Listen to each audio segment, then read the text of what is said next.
Welcome, and thank you all for joining us today. We're so excited to discuss the 2024 living wage data, introduce you all to the Living Wage Institute. To start, I'd love to introduce our team, all of whom you'll hear from over the course of the webinar today. Dr. Amy Glasmeier is a professor of economic geography and regional planning at MIT's Department of Urban Studies and Planning. She is the creator of the Living Wage Calculator and has been maintaining the resource for the last 20 years. She is now also the Chief Scientific Advisor to the Living Wage Institute. I am Sarah Horowitz, Living Wage Institute CEO, and a data visualization engineer and translational researcher with extensive experience in front-end development, data analysis, and storytelling. Kavya Vogel is a social policy researcher and data scientist with subject matter expertise on job quality and ESG issues. As the Living Wage Institute's Chief Product Officer, she brings skills in modeling, research product development, and data visualization. And Scott Woods led the original technical implementation of the Living Wage Calculator in 2004. His career has centered around leading teams to produce mission-critical software to support research, education, and industry. He is the CEO of Westeret, a benefit corporation that produces highly specialized enterprise software that has received national recognition. And he now also serves as the Living Wage Institute Chief Impact Officer. The four of us were lucky enough to begin collaborating last year on questions involving the use case of the living wage data, as well as on ensuring that the Living Wage Calculator remains a viable resource for the millions of individuals who rely on its availability year over year. I am eternally grateful to this team of incredible co-founders and their expertise, and I couldn't be more delighted to be with all of you here today. During today's webinar, we're going to first review the living wage methodology and our process for calculating a living wage. Next, we will discuss the updates that have been made for 2024 and the impacts we're seeing. Then Dr. Glasmeier and Scott will discuss the history of the Living Wage Calculator, how it's evolved over time, and what they envision for the future. And finally, we'll share more about the Living Wage Institute and how we're helping employers make the living wage a standard part of their business strategy. Now, we know many of you may be familiar with the Living Wage and the Living Wage Calculator, but we want to first break things down a bit for a primer. A living wage is what one full-time worker would need to earn on an hourly basis to support their family's minimum basic needs where they live without having to rely on social safety nets. It's important to note that a living wage does not budget for eating out at a restaurant or meals that aren't prepared at home, leisure time, holidays, or unpaid vacations, savings, retirement, and other long-term financial investments, or paying down student debt. Instead, the living wage is the bare minimum. No matter what methodology you look at for calculating living wages in the United States, there are generally 5 steps you'll see. Our method for estimating the living wage each year starts by 1, identifying a base geography in order to represent meaningful labor market variations in costs. Next, we further segment each geography by looking at 12 different family types. We then collect the cost component data to account for the 8 basic needs included in the model. Then we collect and calculate the hourly living wage estimate for each base geography and family type. And finally, we aggregate the data to provide estimates for many of the other US geography types. And so starting with those geographies, many labor market factors like state and local taxes, market supply and demand, competition, logistics, shipping, seasons, microclimates, and climate risks can impact the local costs of goods and services. This localized variation is critical to understanding the cost of living in communities across the US, which is why we use counties as our base geography for the living wage estimates. County-level information provides the meaningful variation in prices and expenses that we know exists across the country without getting too granular. We next organize that county-level information by different family types. The 12 family types for which we provide a living wage estimate range from a single working adult with no children all the way up to a household with 2 adults, one of whom works with 3 children. There are a few important notes to keep in mind when using or reviewing the estimates for family types that include one or more than an adult. When both adults in the household work, the annual family budget is divided by 2 in order to estimate the hourly wage that each adult needs to earn, assuming they both work 40 hours per week. When there are 2 adults in the household but only one works, the model assumes that the other adult provides childcare, and therefore the childcare estimates are 0 for all of the families that include 2 adults, only one of whom works. Next, we gather for the 8 costs or expenses that an individual or family must account for in order to meet their basic needs. These basic needs are loosely derived from the base of Maslow's hierarchy of needs, and that they try to capture what a family needs for physiological survival and safety. The 8 basic needs that are included in our model and most all US-based living wage calculations are childcare, which includes the cost of center-based childcare for working parents with children; civic engagement, a measure of basic community participation with minimal costs for education, reading, and fees; food, based on a low-cost nutritious diet prepared at home; healthcare, which includes both the cost of employee contributions to health insurance premiums and out-of-pocket medical expenses; housing, which includes rental costs and some basic utilities, but not all, which is why internet and mobile service subscriptions are represented in their own category; transportation, balanced between the local cost of car ownership, car use, and public transit; and other costs meant to capture household goods like clothing and personal care products that are essential. In general, it's assumed that families select the lowest cost option that enables them to meet each of these basic needs at a minimum but adequate level. We collect the most granular publicly available data for each of the basic needs to use in the living wage calculation, and that calculation being exactly what comes next. We provide the hourly living wage estimate for each worker in the household by first summing up all of the basic needs and adding a simulated tax burden. Those simulated taxes include federal and state income taxes, which are estimated by multiplying the sum of the basic needs costs by the income tax rate, and the payroll taxes, which are estimated by multiplying the sum of the basic needs cost by half of the FICA tax rate, that portion that an employee is responsible for. We then divide by the number of workers in the household and the number of hours a full-time worker works over 52 weeks at 40 hours per week, 2,080, to get to that hourly living wage value. A reminder again that the living wage is always reported as what just one adult would need to earn hourly at a full-time job, assuming the other, if working, is also earning the same. And lastly, we take those county living wage estimates that we have just calculated for each worker in a family type, and we aggregate them. We weight and average the county level living wage estimates to provide living wage values for the 384 metropolitan statistical areas and the 543 micropolitan statistical areas, or the CBSAs, as well as the 50 states in DC, the 9 US divisions, 4 regions, and the nation overall. It's worth noting that while we calculate these aggregates, living wage data is meant to be used at a hyper-localized level. So state level, divisional, regional, and national figures are typically meant to help paint a broad picture, but not always recommended for analysis. Stepping back out of the weeds of the process of producing the living wage estimates and back into the data itself that is produced, here is an overall look of the 2024 county living wage estimates for the one working adult with no children family type. The lighter the green, the higher the living wage value. The darker the green, the lower the living wage value. We'll pause here for a moment just so everyone can get an idea of the geographic variation inherent to this estimation model, as well as we see pockets of higher living wages versus lower. You can almost immediately see that most counties across the US sit at the lower end of the spectrum, but clusters of counties on the coasts and large metropolitan areas tend to have much higher living wage estimates. This may not be inherently bad or good.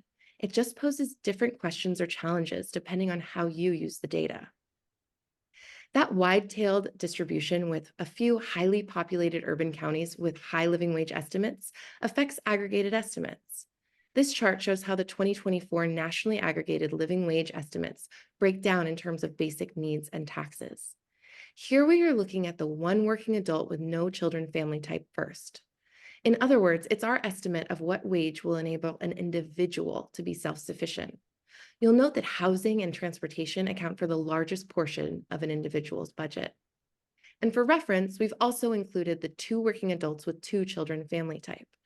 This gives us a sense of the typical US household and what wage it would take to sustain a family. You'll see that for this household, childcare ends up accounting for the lion's share of the family's basic needs budget. And unfortunately, the expiration of pandemic-era funding that curbed these costs for families may actually end up adding to this share in future years. So now that Sarah has described the basics of living wage estimation in our model, and we've taken a peek at this year's values, let's dive into the specifics of what we updated this year and the impact that those had on the 2024 data. While the concept and basic steps of a living wage estimation model have remained generally consistent since Dr. Glasmeier first developed the living wage calculator 20 years ago, our sources and methods have evolved over the years to enable us to produce estimates with increasing precision as new, better, and more granular raw data have become available. And as certain technologies have also shifted our understanding of just what constitutes an actual basic need. This year, the majority of our updates were focused on getting more precise in our estimates of the cost of each basic need. It was motivated by the realization that we needed to move towards a more stable model in the wake of price volatility over the course of the pandemic and directly after it. We paid very specific attention to ensuring that the sources, methods, and models for our basic needs were all things that we'd be able to leverage over the next 3 to 5 years with that stability in mind. Many of the updates that we made this year fall into the following 5 categories: new sources, geographic granularity, family assumptions, estimation methods, and price indices. After a lull in data over the pandemic, characterized by lower survey response rates and limited data collection, sources were finally refreshed, and new sources also became available that enabled us to better estimate the cost of certain basic needs or more accurately reflect how prices have evolved. And for both the new data sets and those that we've leveraged in the past, we've been able to introduce even more geographic granularity by collecting county level data. In some cases, updated assumptions previously made about family types were changed in order to more readily capture the impact of additional family members and what that has on the estimate. And in other cases, we actually changed the estimation method altogether to employ a more precise calculation, whether that meant doing things like using a new variable or leveraging new imputation techniques. For many of the basic needs, we also applied cost-specific inflation adjustments to better and more specifically capture changes in price over time, especially for older data. This grid helps you see how we've applied those 5 different categories of updates across each of the basic needs. For childcare costs, we now look at a new federal data source that was released in the beginning of 2023 that includes the annual price estimates for both center and family-based childcare across the age spectrum. We also updated some of the assumptions about the type of center-based childcare that's required for each family type, varying the ages of children and their associated needs, especially within those multi-child households. For civic engagement, we updated some of the underlying items that accounted for what community participation might actually look like. And for food, we've added new county level granularity by varying national level data by a county level cost per meal index. We also improved the geographic variation for both health insurance premium subcomponents of the healthcare cost component and housing data for this year. Internet and mobile, just from the looks of it, looks like it's been updated entirely. And the reality is it was. We used a new source that captures the lowest cost monthly internet plan available per county. But as you'll see later, this didn't actually have a large impact on the living wage overall. For transportation, we transitioned to using a combination of cost data from a new source and family assumptions from a consumer expenditure survey. This did, however, have significant impacts on the living wage estimates overall, and we'll get into that a little bit later. And finally, when it comes to other costs, we further refined what items are included in the calculation. You'll see that for almost every basic need, we're now using a cost-specific version of the Consumer Price Index to adjust for inflation when leveraging data from prior to December 2023.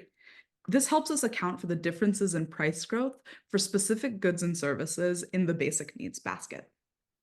So the question is, what impact did these changes have on the 2024 living wage estimates? To give you a sense of it, this map shows 384 metropolitan statistical areas and the percent difference between the 2023 and 2024 living wage estimate for a single working adult with no children. I'll note that we traditionally have not recommended comparing the living wage estimates year over year due to the type of methodological and underlying data changes that we were just detailing now. but we're breaking our own rule here to give you a sense of the degree of which things have shifted. As a quick aside, as part of our work with the Living Wage Institute, we're actually making updates to the methodology now in an effort to keep the model stable moving forward. This will enable us to also soon offer a historical look-back series that's ameliorated year over year and takes into account the differences in methodology back 3 years and hopefully even further back in the future. So you can do this comparative analysis without any question about whether the methodology has changed. We'll speak a little bit more about this offering later on, but let's get back to this map. So we chose to examine the single working adult family type since it's where we see the greatest upward shifts among different family types overall. Interestingly, the updates that we described earlier haven't actually had that strong of an effect on other family types. The percent difference actually shrinks as the size of family increases. The lighter green areas on this metro map indicate metro areas with a greater percent difference between 2023 and 2024. And the darker ones demarcate areas that have seen smaller shifts. It's a little bit hard to see the pattern of how the shifts play out on that map geographically, but on net, what we've seen is that some of the biggest positive metro level differences are in West Coast and Northeastern metro areas, while some of the smallest are in the Midwest. Let's take a closer look at some of these metro areas for that same single working adult with no children family type. We see that the Salinas, California metro area saw the largest increase in living wage estimates across all of the MSAs. And this is due to high suburban transportation costs and lack of substantial public transit infrastructure. The Champaign-Urbana metro area in Illinois saw the smallest increases in living wage estimates, much like many of its Midwestern peers. The New York City metro area is actually a pretty interesting case in the Northeast. It's in the middle of the pack, with some of the high price growth in housing rents mitigated by modeling improvements on transportation that better capture public transit infrastructure. Nashville's metro area stands out as a southern city that actually saw the biggest shifts in 2023 and 2024. Let's start taking a look at the shifts in a slightly different way. Here, we've visualized the dollar per hour change for each basic need between 2023 and 2024 at the national level. Once again, we're focusing on that single working adult with no children. You'll see here that there were some increases, but there were also some decreases across some of the basic needs. But it's quite clear that there are two costs that account for the largest portion of an individual's basic needs: housing and transportation. And those are also the two costs that are the main drivers of increases between 2023 and 2024. When it comes to housing, the increase in cost is almost entirely due to the rise in the actual cost of housing. We did introduce some more geographic granularity, specifically at the metro level, and applied a housing-specific inflation index this year. But the real driver here is that rents have been on the rise. After lags in data collection and year-over-year smoothing in underlying sources, the Department of Housing and Urban Development, which is our base source for the housing cost data, reported a 12% increase in fair market rents nationwide due to rising rents, with metro areas seeing even higher growth. This is following actually another double-digit increase in rents from the previous year. Unlike housing, the differences in living wage estimates due to transportation costs are actually due to the critical model improvements. Specifically, the advent of better transportation models for auto ownership, car commuting, and public transit were essential to getting better geographic coverage and more accurate cost estimates. In urban areas, this meant that we predicted higher costs due to more reliance on cars, and in urban areas with robust public transportation infrastructure, we actually predicted lower transportation costs for one working adult with no children. What's more, the changes that we ended up making to the family assumptions now more accurately reflect what an added commuter does to the costs. That's why you'll actually see with additional transportation costs will begin to taper as family sizes increase, especially when you add children. Okay, so I just threw so much information at you, but I hope that this has given you a clearer understanding of what the living wage is, how we calculate it each year, what critical improvements we've made this year, and how those improvements enable our living wage estimates to become all the more precise. Now, I'd like to invite Dr. Amy Glasmeier and Scott Woods for a conversation around the history of the living wage calculator and how the measurement of living wage is having a new type of impact. So let's give them a call back onto the screen and they'll start talking.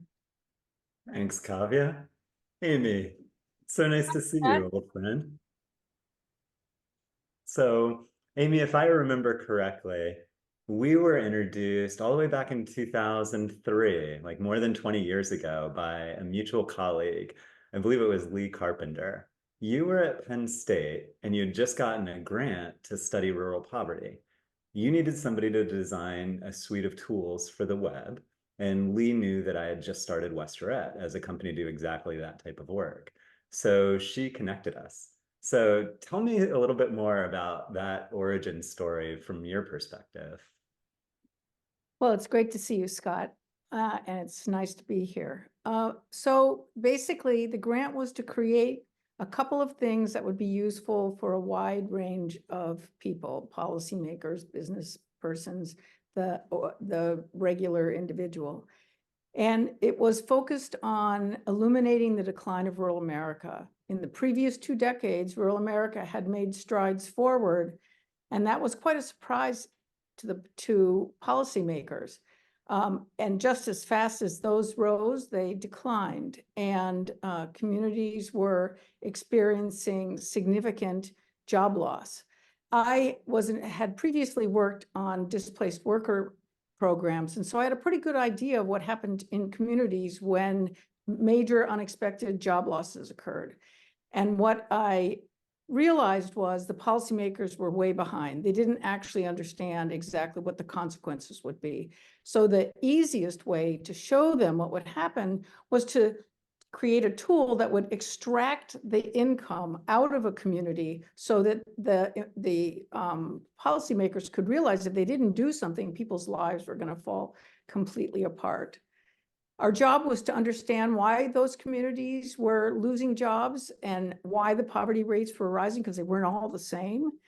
And we were helping to create a narrative to explain why places were falling behind in different ways. What we discovered in the investigation of the problem was that we were right on the cusp of the early stages of globalization.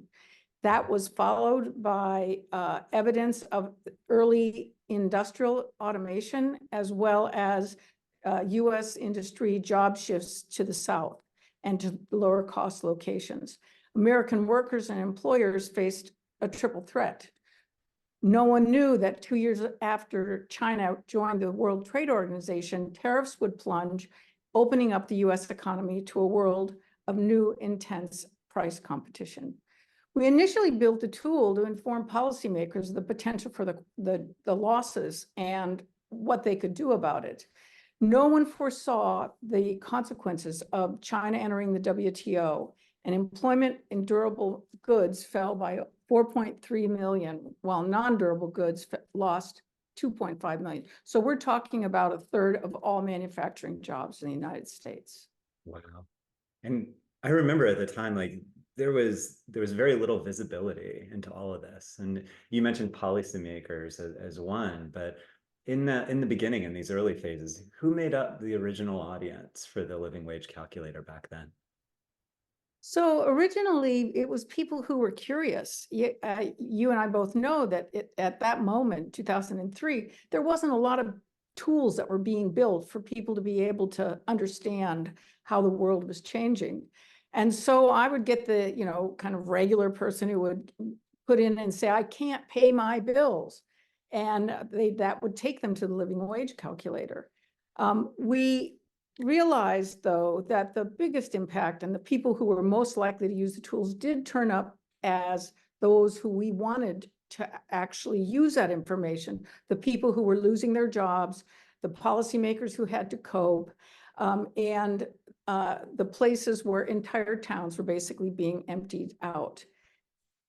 Wow. So a few years after that, several years later, you took the job at MIT. What happened during that transition? Well, lucky for me, you were there because I couldn't take the tool from Penn State without having the technical support to actually get it to its new location. But basically, it was a pretty smooth transition, partly because my colleagues at MIT were really accommodating of helping to keep the living wage tool alive. And also they were really curious about what it meant and how even they began to change their view of what was happening in the world. I continued to answer an increasing number of requests for explanations and lamentations. People wanted to talk to somebody about their situation. And from that point on, we became regular providers of data and analysis. Yeah, and increasingly, like all of those conversations coming in, like that broadened, your perspective and everybody's perspective. How did the audience for the calculator? So this is several years in now, like after 2009, going into the 2010s. How did the audience for the calculator evolve during that time period? Well, that was another financial crisis, right? It's called the Great Recession. And it was a recession that was driven by dynamics in the housing market. And so many people were affected by it. And what we came to understand was people wanted immediate data. So we didn't actually have we had continuous but lagged data. When the Great Recession hit, we got tremendous pressure to get data up to date and to continue to do that and to provide information for people to be able to essentially, in many cases, negotiate with their employers about their wage rates. But by 2018, we needed even better data and we needed a more modernized message. And so we knew we were on the cusp of having to change things. Yeah, and so 2000, that was that time period where, we started having to think about the sustainability of the efforts. At that point, you're starting to get crushed with input and everything was stretched thin. What was that? Let's talk about that transition a little bit and that kind of stressed time period starting in 2018.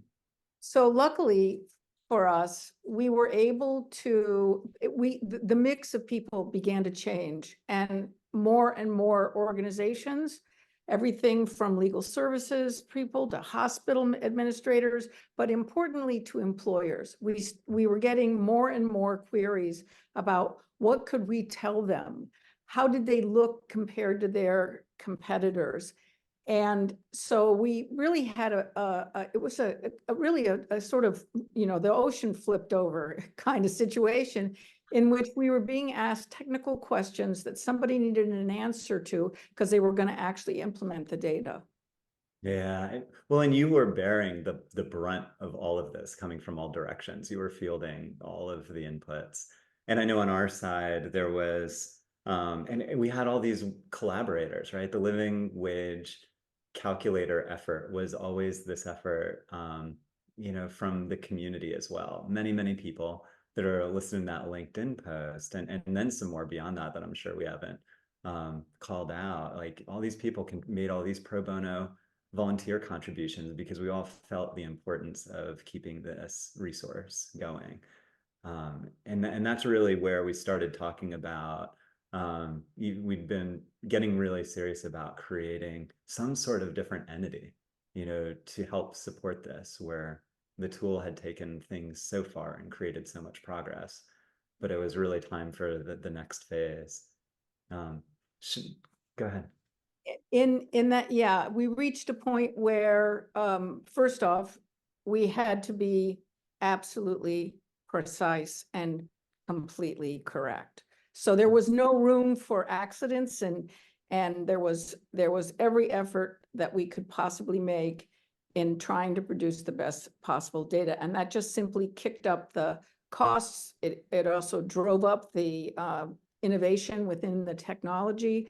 And it allowed us to see for a moment that this was something much bigger than we originally expected it to be, and that there was a moment where we had to make a decision. We had to actually decide that we weren't doing this as a vocation. We were doing this because it mattered to people outside, and we had to sort of think that through and figure out what people needed from all different points of life, and then begin to figure out how we were actually going to pay for it.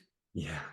And I remember it's like that had been on my mind for several years at that point, this hint where it was just like, something else was going to be needed. And I haven't had all this background. I was glad I had this background of 15 years worth at that point of experience running benefit corporations and B Corps and founding nonprofit organizations and being familiar with the work of foundations. So, familiarizing with all those different types of entities and organizations and all the different types of good that they can do. We could think about like, how does that fit with sustainability and impact for living wages? And I think what we saw is that the living wage calculator provides these two really important things, right? It provides this really sophisticated measurement of a living wage, which is incredibly volatile because it's not aggregated. It's very geographically specific, and it's specific to family type. So that means it's like this measurement's going to be volatile. The other valuable thing that it brought was all this public awareness. So those are great, but when we looked at where the change came from, those changes of audience, the change wound up being grassroots. Where it's like over all of those years, we could see this growing public awareness of living wages.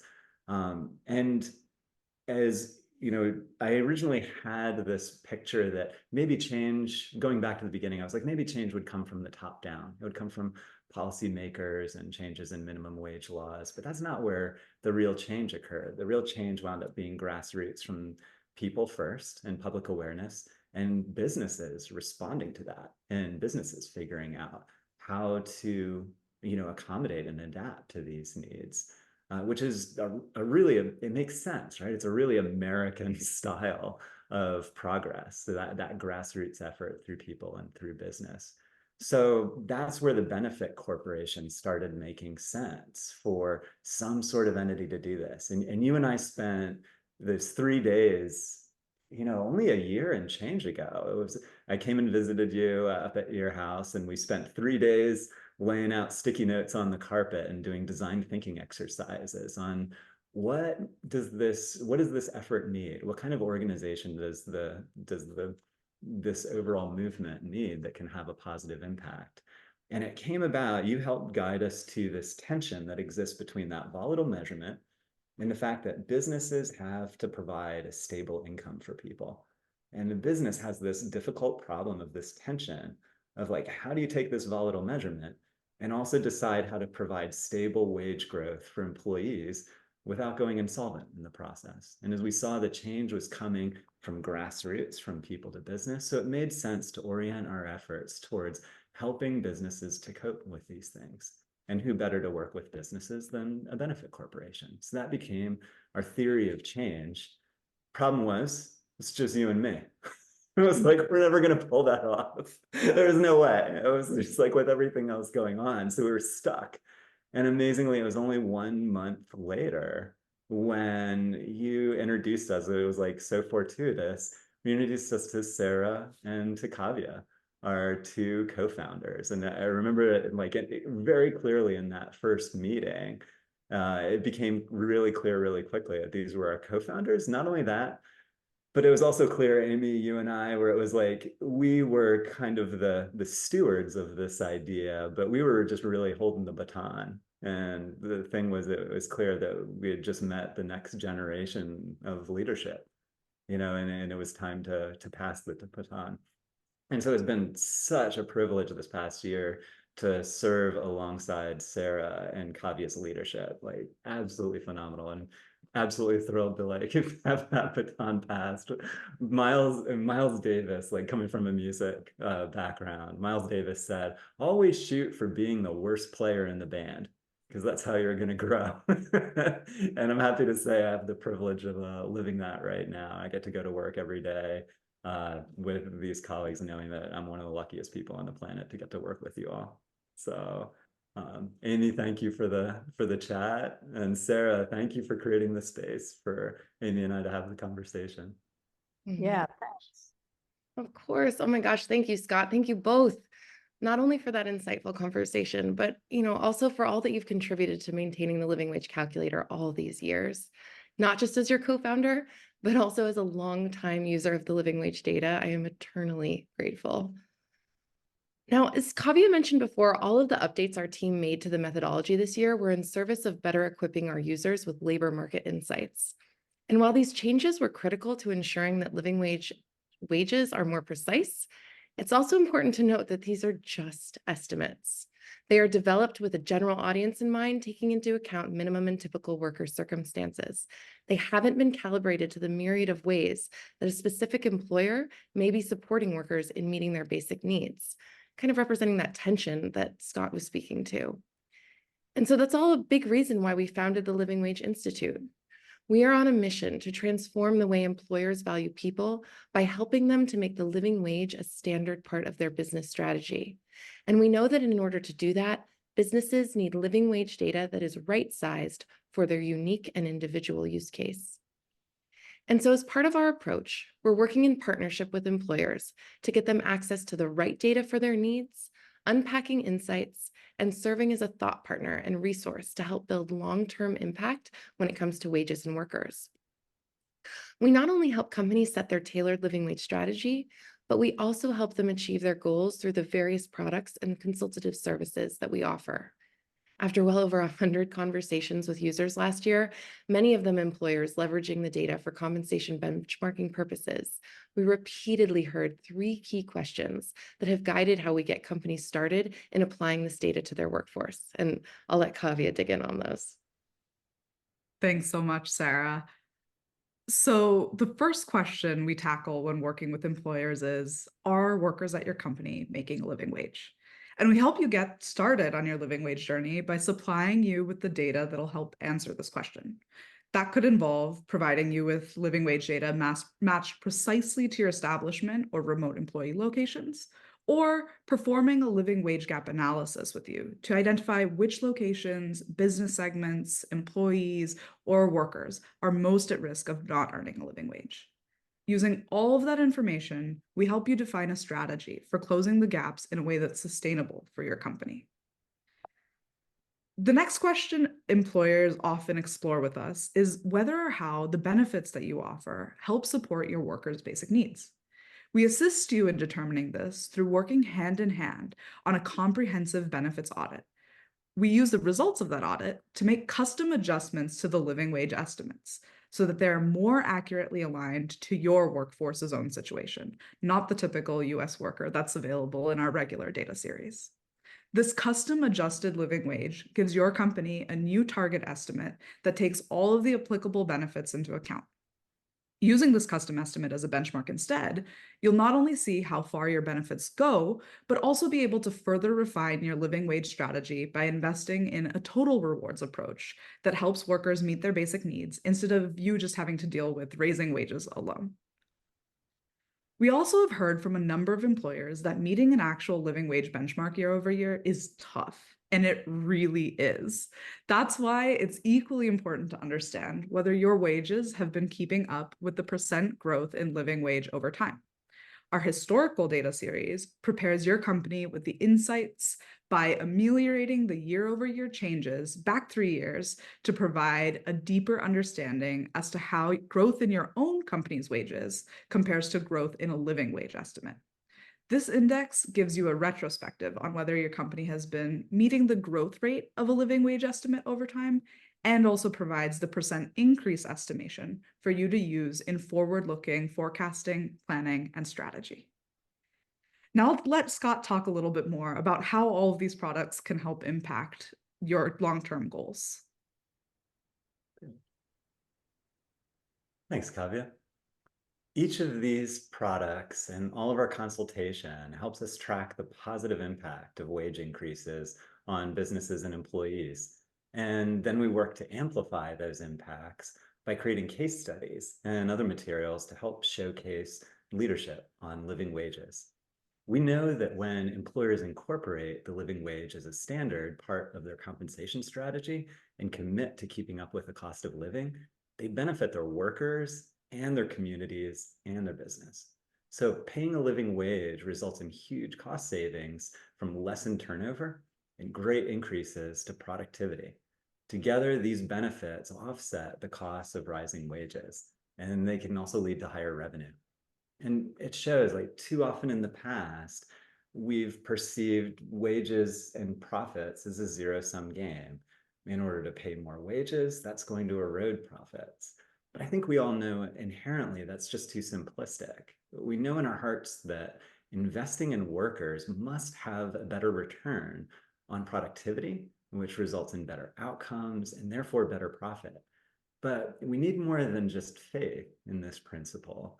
You know, the work of the Institute is to keep providing businesses with better data to help measure and justify these investments in people that we all know will be beneficial for everyone. It's about getting the tuning and the justification right. So we see a future where the living wage is a factor in every compensation decision, and where every US worker's pay is in some way influenced by living wage data. We're committed to actualizing that vision as soon as possible, and we hope you'll help us to get there. So thank you all for your time today, and I hope you'll be in touch to see how we can help get you or your company started on your living wage journey. Cheers.